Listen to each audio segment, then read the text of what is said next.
কীর্তন শুনেছি বা পড়েছি তারা জানি যে হোলি লীলায় কৃষ্ণ তার সখাদেরকে নিয়ে রঙের উৎসবে মেতেছিলেন, কিন্তু সেখানে রাধারানী এই আনন্দ দেখে একটু দুঃখী হয়েছিলেন। কেন দুঃখী হয়েছিলেন?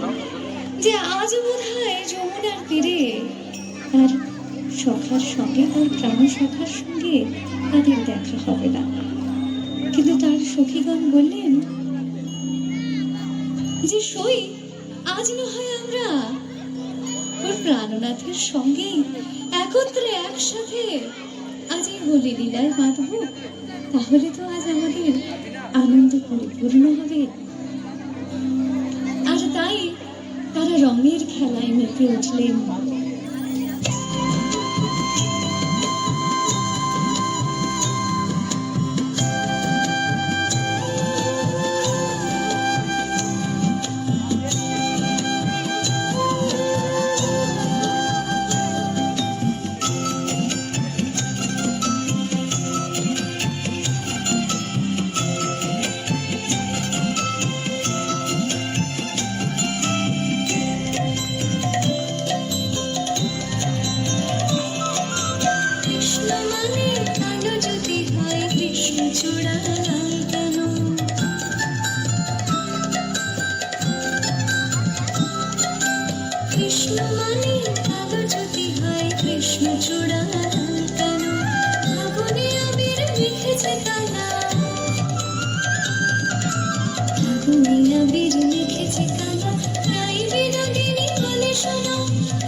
বসন্ত বাতাসে শৈব, বসন্ত বাতাসে শৈব, বসন্ত বাতাসে শৈব, বসন্ত বাতাসে, বসন্ত বাতাসে শৈব, বসন্ত বাতাসে।